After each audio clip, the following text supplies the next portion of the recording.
Hello, dear listener. If you have found us, you're listening to the Good News from the Corner podcast. I'm Jay Biedenhorn. I am the rector here at St. John's, and I'm also your podcast host. Today, it is my privilege to welcome back Dr. Mitzi Miner for the second part of her recent Advent teaching series here at St. John's. In the podcast today, we'll hear from Dr. Miner as she discusses the wise guys and the shepherds, those who come from the east, those who are drawn by the celestial sign that accompanies our Lord's birth. I trust that this message finds you well today, and I hope this season of Advent continues to be a rewarding time for you as we prepare to receive the Christ child. Don't forget, Christmas is next week. I know it's hard to believe. We will have services on this coming Sunday, the 22nd at 10:30 a.m. and 5:30 p.m. And then on Christmas Eve, we will have two worship opportunities. We will have at 4:30 p.m. Holy Eucharist with a pageant from the children here of the parish. And at 9 p.m., we will have a festive Eucharist with our St. John's Choir with chant and incense as we gather on this most holy night. Also, if you are out and about on Christmas Day, join us for a service of Holy Eucharist at 3 p.m.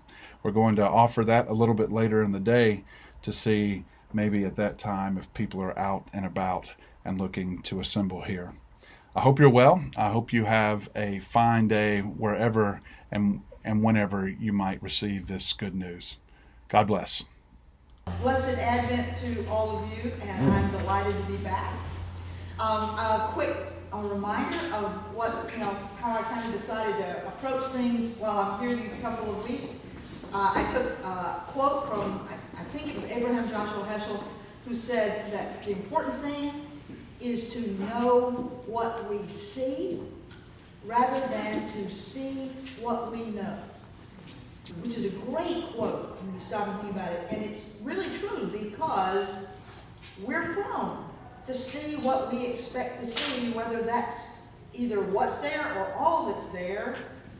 And I don't know about you, but I can give multiple examples from my own life, of doing that exact thing. But I'm using it for what we're doing these couple of weeks to take these incredibly familiar stories. The Christmas stories are among the most familiar stories to us, when it comes to Scripture. And a consequence of that is we can be quite prone to just see what we already know.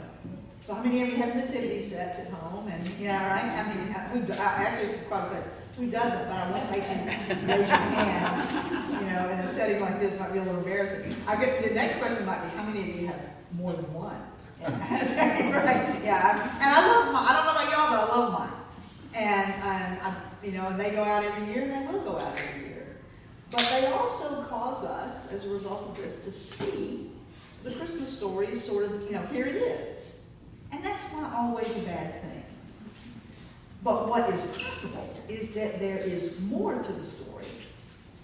I should say to the stories, more to them.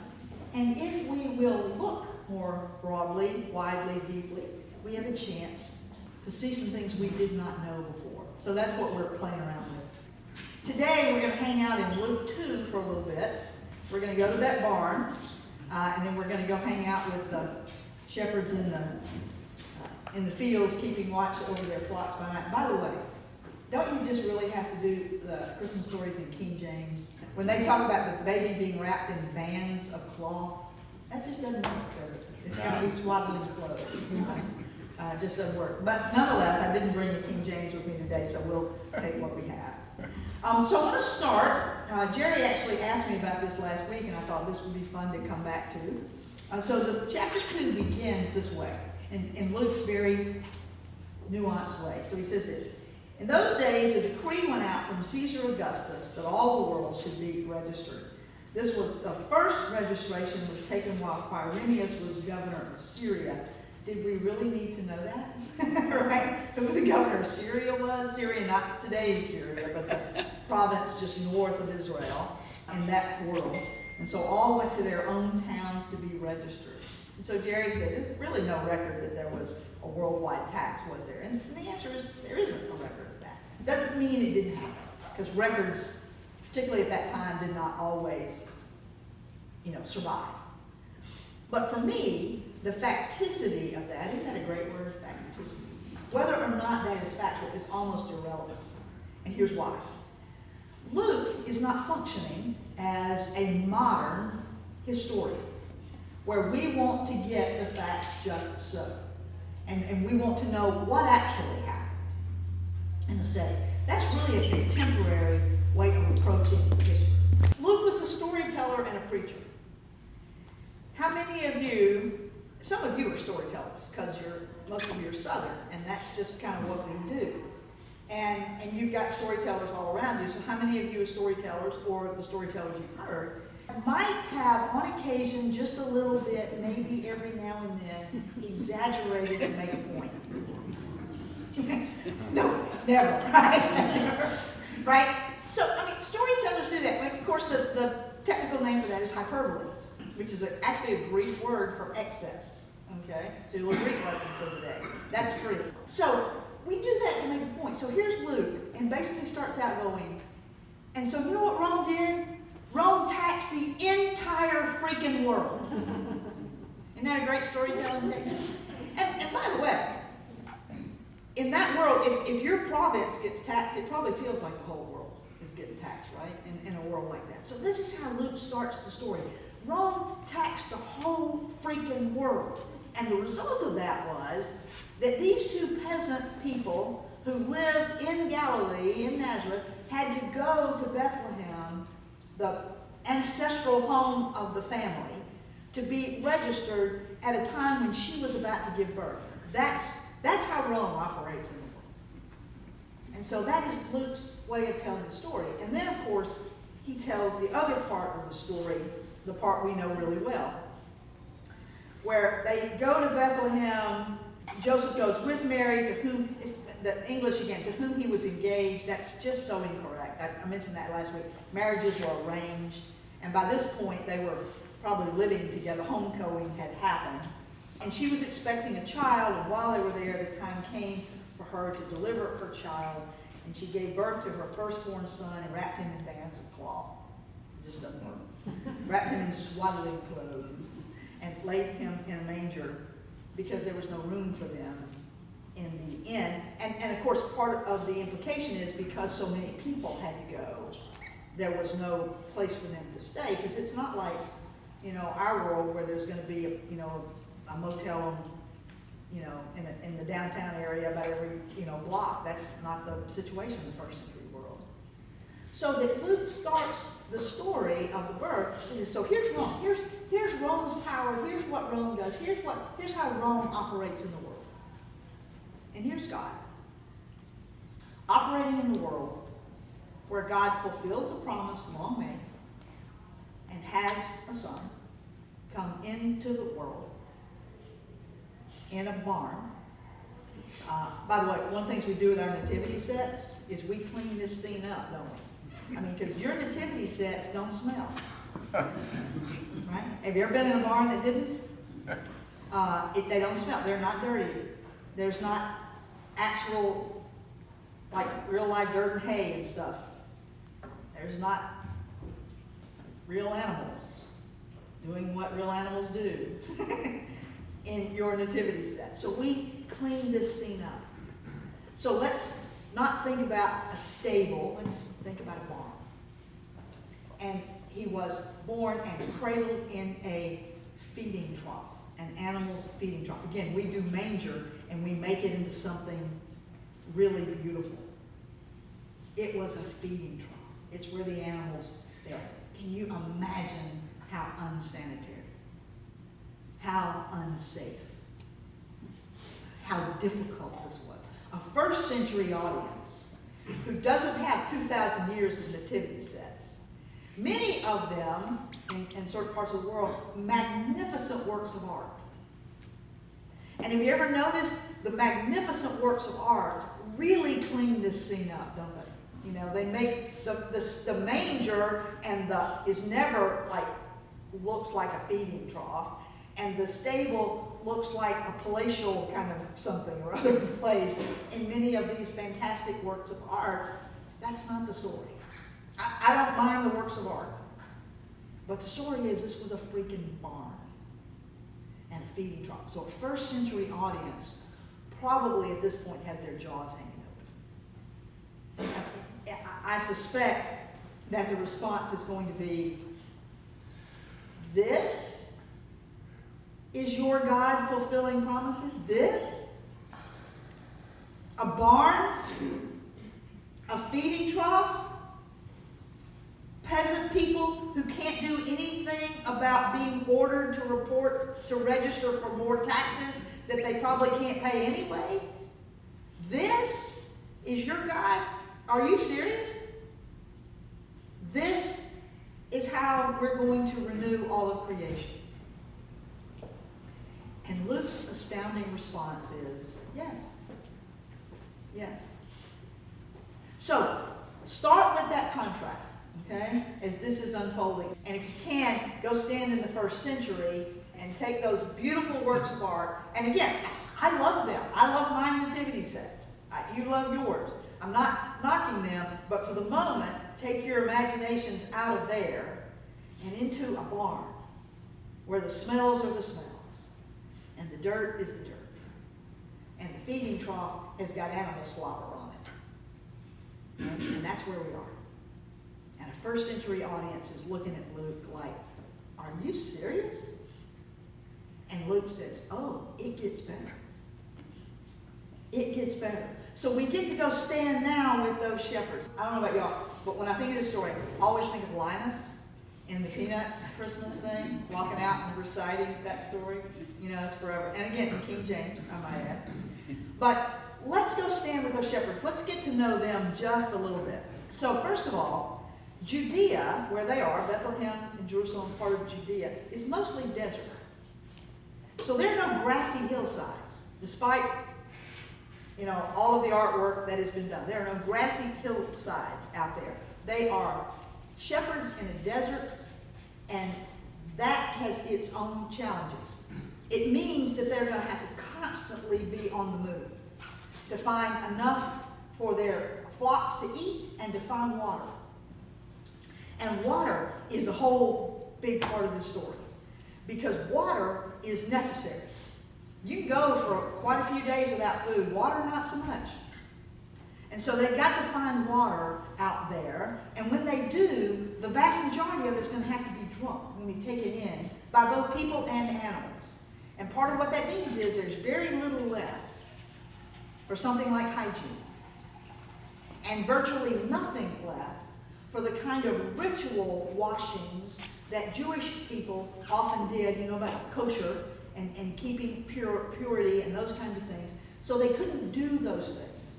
And a consequence of that was that for the Jewish people, shepherds, or shepherding, I should say, was actually a despised occupation. You know, we love to judge and look down on folks. That seems to be a human thing. We didn't invent it. I wish we'd get rid of it, but we didn't invent it. And so shepherding, this was a despised occupation from the perspective of the other Israelite society. In addition, and this is not surprising, shepherds were poor. In fact, there's a really good chance that they didn't even own the sheep that they were shepherding. That they were the hired ones, watching these sheep for the richer folks that actually owned them. Which has a whole bunch of implications. They have to ensure the safety of the flock. If they lose a sheep, or if they lose more than one, then that is likely to mean lost wages. You know, the rich guy's going to take it out of whatever they pay for them. So they're watching over the sheep, they're traveling with the sheep, they're nomadic lifestyle, living in tents. All of that is done to make sure that they can, you know, get enough food, get enough water, and they are watching at night because that's when desert predators are more likely to come after those sheep. So their vigilance is 24/7.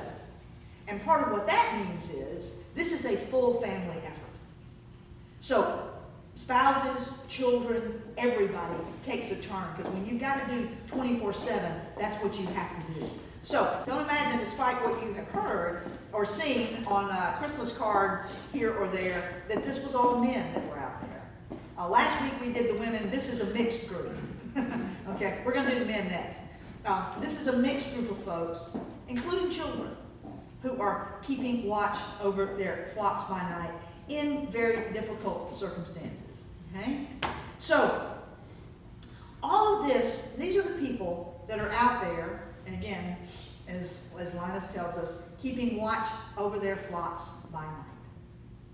And then an angel of the Lord appears to them. And that's a very precise phrase, because an angel of the Lord is a messenger from God. And I think I may have mentioned this last week. Those precious moments, cherubs, drop that from your imagination. Because what happens to the shepherds? Remember, again, the King James is great. The newer translations just says they were terrified. Really? No, they were sore afraid, right? In the King James. But this is terror. And precious moments, cherubs are not terrorizing anybody.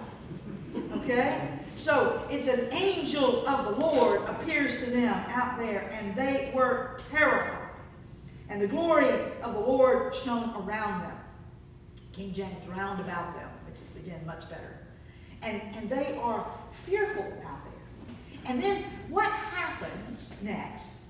A first century audience would have actually been far more familiar with the idea of what happened next. The angel comes with a grand announcement. Let me just read it to you to remind you. Do not be afraid. Of course, I always want the shepherds to go, too late. Too late for that.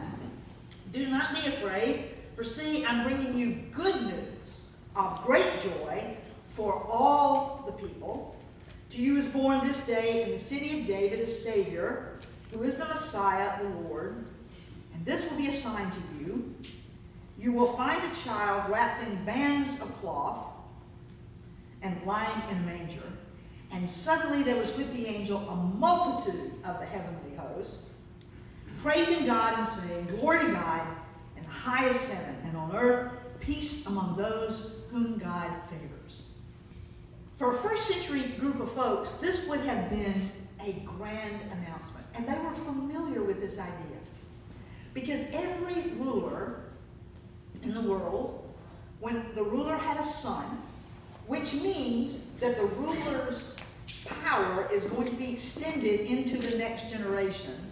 Because, that's always an issue with authoritarian kind of rule, is how do you move from one ruler to the next? And when a ruler has a son, it almost ensures that his legacy, his rule, will be extended into the next generation because of his son.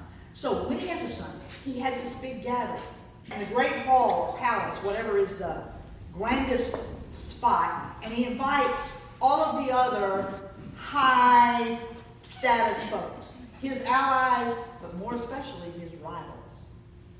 Because he needs to announce to all of them, to his allies, you can, stay on board because we've got this covered to the next generation. And of course, his rivals. Ha, ha, ha. You think I'm going to die and you're going to have your shot. That ain't happening. And so you've got this grand thing, and they all, act like it's really celebratory, and for the allies it may well be, but the rivals are really just seething, with resentment and frustration and all of that stuff. Disney has captured this. Think the opening scene of The Lion King, for example. Or if you can remember back in the day, the opening scene in Sleeping Beauty, where Maleficent doesn't get invited and that becomes a thing, right? But when Disney does those things, of course, it's always just beautiful and everybody is so glad to be there. Not so in reality. So it is an intentionally ostentatious display of power and might and wealth and look what we have accomplished. And it's always attributed to God. So God's favored us. Why else would we be here? If the gods had not chosen us and favored us. So first century audience would be familiar with this idea of the grand announcement. But in the case of what God is doing, the grand announcement happens in the desert in Judea. And by the way, for us, Israel is, because this is where our stories happen, it feels like the center of the universe. but on the Roman map, it was the outback of nowhere. And those people were a problem because they did not accept Roman rule nicely. And so this is not a great, so it's the outback of nowhere. So in the desert of Judea, God sends angels. Top that, Caesar. You know, God sends angels to make the grand announcement to shepherds. The despised group of folks. And then the announcement is not only grand, it's dumbfounding. To you is born this day in the city of David a Savior who is Christ the Lord. That's the grand. And you're going to find him in that barn, in the feeding trough, born to peasant parents. It's about as far from the halls, palatial halls of political power as you can get. And again, here's Luke going, you see the difference? You see what's going on here? Here is how Rome operates, and here is how God operates. And again, first century audience, unfamiliar with these stories, might well be looking at Luke and going, are you serious? This is what God does. This is what your God does. Why do I want to be a part of this? Why should I believe anything you're saying?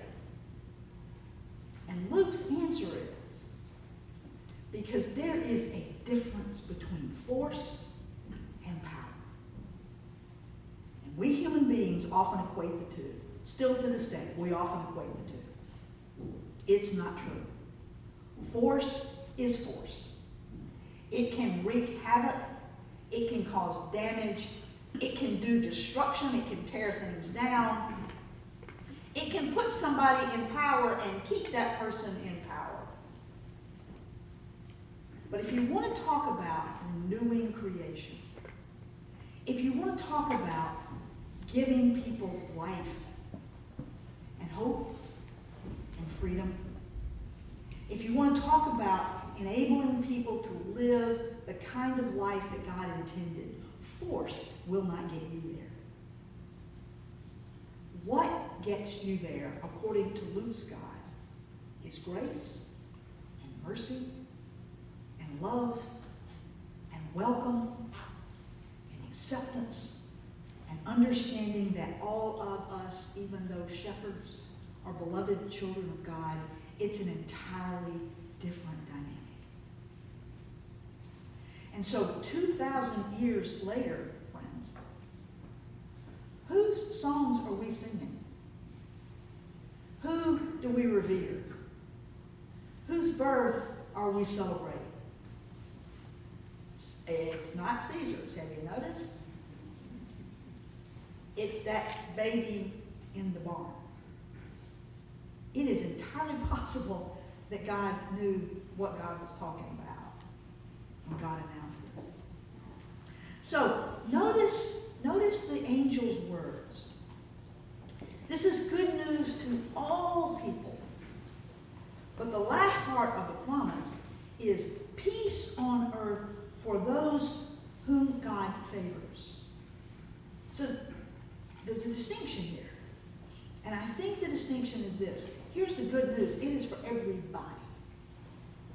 But those who will actually experience God's peace are those who will see what God is doing, who will live within God's call and God's vision for creation, who will live with grace and mercy, with forgiveness and welcome, with generosity and hopefulness.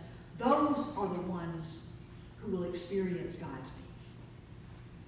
Rome offered peace by conquest. You go along with us or we'll kill you. God offers a different kind of peace altogether. But to get there is to sort of swim in God's waters. That thought just came out of nowhere. I do not have that in my notes. But it is to live within grace and mercy. To live within love and forgiveness. To practice justice. Not to force your way in. Not to be a conquering hero. So here is the contrast that Luke presents us in Luke chapter 2. And for all of our magnificent works of art, and again, look, I will defend forever art and artwork. I think we would be such a poorer species without fantastic music and architecture and visual arts and poetry and literature and mystery novels. I threw that in because I love mystery novels. I love poetry as well, although certain kinds. Don't make me work that hard. Gerard Manley Hopkins, for example. Don't make me work that hard. But art is part of what makes us human. So I love the artwork, but we need to pull our imaginations away from the artwork if we're going to experience the contrast that Luke sets up for us in chapter 2. Because that stable was not a magnificent, palatial looking place. It was not clean, it was not neat, it smelled bad. It was not safe, it was not sanitary.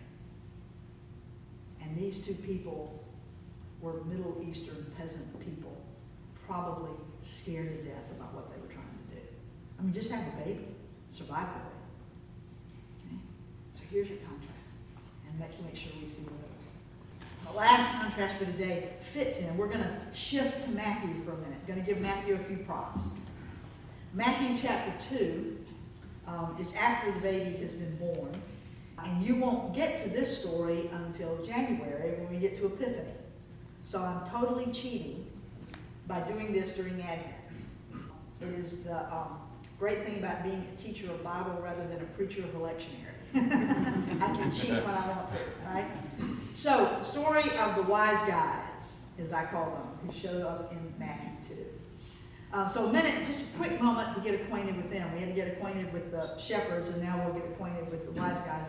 And by the way, last week was the women, then the middle story is a mixture of folks, and now we get to the guys. So, I mean, how inclusive am I, right? As we did, or I should say, how inclusive is the New Testament, maybe is what I should say. So, in the ancient world, all traditions had their wisdom traditions. In our Bibles, books like Proverbs and Lamentations and Song of Solomon were part of the Jewish wisdom traditions. And then there are a number of books that have survived that are outside the canon that are also part of the Jewish wisdom tradition. All of them had. The wisdom traditions were very earthy and practical. They were associated with what do we do? How do we live in order to have a meaningful and happy life? It's not quite theology, although sometimes it incorporates theology. Theology is asking questions about God. The wisdom traditions asked about meaningful, happy life. So again, if you've ever read Proverbs, it can get like in the nitty-gritty. Like, if you're selling stuff in the market, don't put extra weights on, one side of the thing. That's cheating. Don't do that. That's pretty, down to earth, in terms of Jewish wisdom traditions. So all cultures did this, and the wise ones among them, the ones recognized as the wisdom teachers, were often advisors to kings. They could be debaters in the marketplace. Many of you in college one day looked at Greek philosophy. That was the Greek wisdom traditions, for example.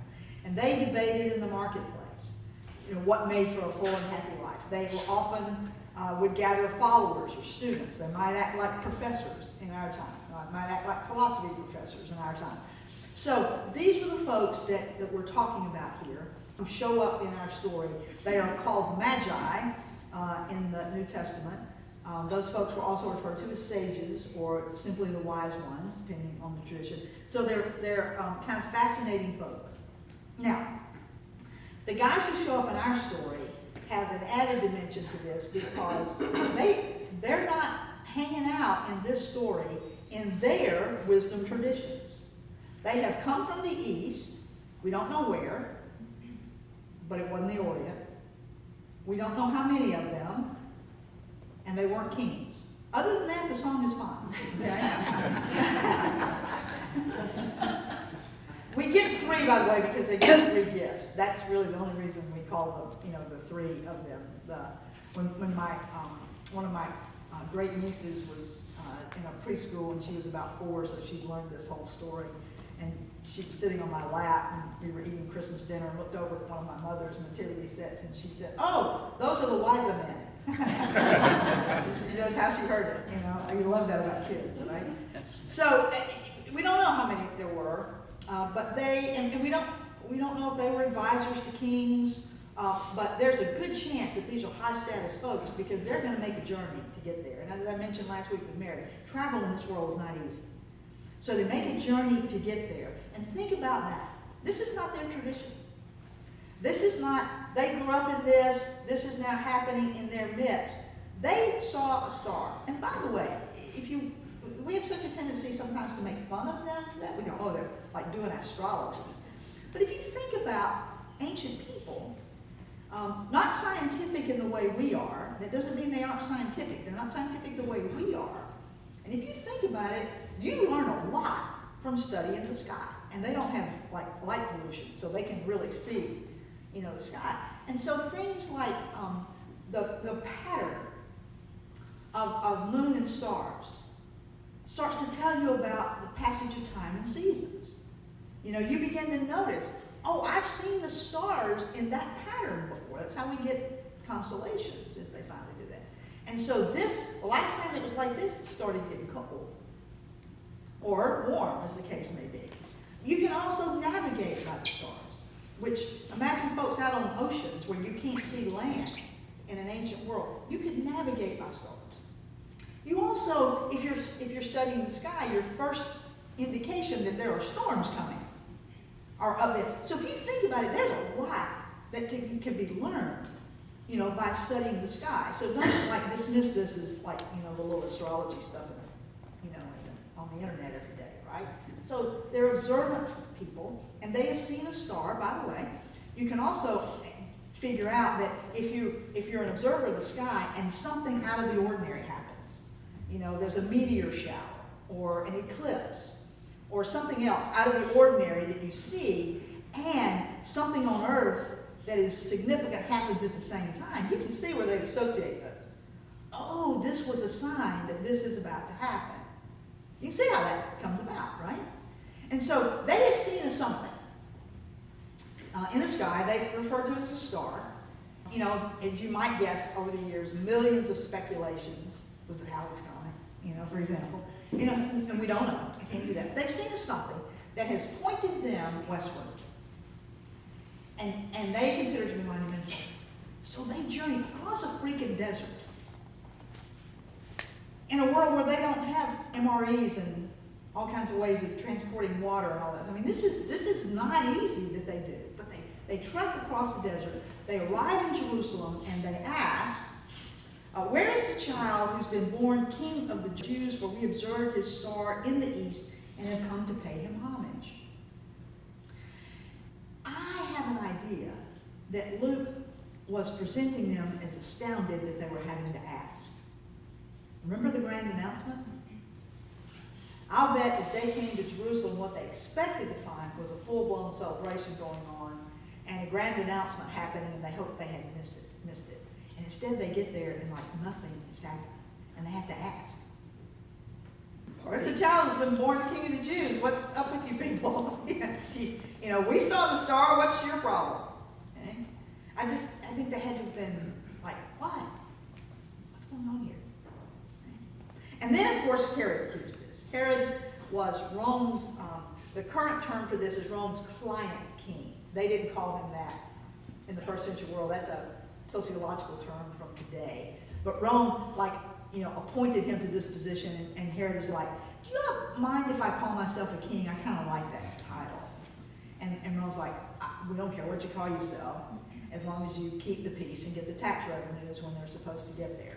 But there's no question who the real king is, and it's not Herod. But in that world, he has ruled for 38 years. Nobody rules for 38 years in that world unless they are shrewd, cunning, and ruthless. And he was all of the above. You did not want to hang out with him. And if you knew one of his children and you didn't like them and you wanted something to happen to them, start a rumor that son was trying to take over his father's throne. Just start it. And next week, that guy's not a problem anymore for you. I mean, he was his own son. I mean, he had multiple wives and multiple sons, and he killed a number of them. I mean, this is a bad dude, right?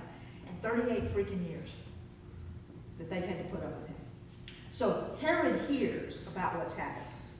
And here's the thing. Herod's title, this is a key part of the story. Herod's title was King of the Jews. You hear what they're asking? Where's the child who's been born King of the Jews? See where this is going? So Herod heard this, and he was frightened, and all Jerusalem with him. Have you ever noticed that little piece? Because see, when Herod's upset, something bad's going to happen. They know it. So Herod's frightened, and they're terrified. That's the kind of rule they have. And so what Herod does is he calls together all the chief priests and scribes of the people and inquired of them where the Messiah was to be born. So the Eastern visitors can tell him the when, the star appeared, at this time, and the what, the signals that a child who's been born to be king of the Jews. So what Herod needs to know is the where. Where is this child so I can take care of it? And so they told him, in Bethlehem of Judea, for so it has been written by the prophet, and you, Bethlehem, in the land of Judah, are by no means the least among the rulers of Judah, for from you shall come a ruler who is to shepherd my people Israel. So, here's what we don't often see in this story. And that is that Herod calls his own wise ones together. And we've kind of treated the Magi as if they are the wise people in the world, the only ones. No. Wisdom traditions everywhere, and Herod calls his wise ones together. And he says, so where is this happening? And they can tell him because this is their tradition. This is their knowledge, their wisdom, their stories, their hopes. They can quote Micah to him, Micah 5:2. Going to happen in Bethlehem. They know. And they pass that information on to Herod. And so Herod secretly called for the Magi and learned from them the exact time when the star had appeared. And he sent them to Bethlehem. And he sends them and says, go and then come back and let me know so I can go pay homage. And you want to go, okay, Herod, do you recognize these guys are wise? They're not, you're not fooling them. And Herod doesn't. They end up going home by another way. If you know, there's a great James Taylor song about that. Go home by another way. The chorus of which says, maybe me and you can be wise men too, and go home by another way. It's a great song. But what I want you to see is that there are two groups of wise ones in this story. And we usually don't. There are the outsiders, the Eastern visitors, the one from over there, who make this difficult journey across a desert to find out if something that they have seen is actually happening. And what does that say to us about them? Their openness to newness, their curiosity, their humility. Maybe our tradition doesn't have all the truth. Maybe we need to go and explore somewhere else. The courage of their convictions, because it took courage to travel across the desert in those days. The courage of their convictions, it says really powerful things about them, right, as they do this. They're the outsiders. What about the insiders? The folks for whom this is their tradition, that can pinpoint. Micah is the one who tells us where this is going to happen. Who know the stories, who know the traditions, who know the hopes of their people. And what do they do with what they know? According to Matthew, they do nothing. There is no indication in the story that they go to Bethlehem to see if what these folks are reporting might be true. There's no indication that they even asked about that. Bethlehem was 3 miles. 3 miles. Those guys came across a desert. They don't go 3 miles to see if this is possible. So friends, it seems to me that they really challenge us today. Because we all know that some things can become so familiar to us that it gets to be ho-hum. It gets to be old hat. Been there, done that. Heard that story. Dealt with that before. And a consequence of that is all those things we named about those Eastern visitors, their curiosity, their humility, their courage, their openness to something new, none of that apparently happens for the insiders. And friends, when it comes to Christmas stories today, you know who the insiders are? That would be us. And so how big a challenge for us not to lose that sense that they had of possibility, of look what God has done, of what is new, what is challenging to what we think we already know. One of the parts of the shepherd story I didn't do a moment ago, I'll come back to now, is at the end, after they go and see the baby in the manger, then they're like running through the streets of Bethlehem saying, "Y'all won't believe this," because you know they spoke Southern, right? And so they're you know, "An angel appeared to us, told us to go see this baby." I don't know what they said exactly, but it says that they're just, yelling it to everybody. And the interesting thing is people said that the text says that people wondered about them. Wondering can mean wonder like, "Oh wow, isn't that interesting?" It can also mean these people have lost their minds. What are they doing? And I already told you shepherds were despised folks. So Luke is playing with that idea of wonder. And I think Matthew picks that up again for us without using the word. Where is our sense of wonder? Look at what God has done. Look at what God has offered. Look who's invited to participate. What does that tell us? Look who does participate. The outsiders are captivated by the story. The insiders are like, whatever. Who are we most like in this Christmas moment? A barren woman, a Jewish peasant girl, shepherds out in the desert, wise guys from the east. Who are we most like in this story? So hear it again. Hear it again. The night of our Savior's birth was indeed a holy night. It was filled with tidings of comfort and joy. The streets of Bethlehem have seen a great light. You know the songs. The streets of Bethlehem have seen a great light. So come, all ye faithful, joyful and triumphant. Come, let us adore him. Glory to the newborn King. So sing the songs. Hear the stories with wonder. See again and anew what God has done and is doing. Because the people who walked in darkness have seen a great light. And their witness comes down to us. Joy to the world indeed.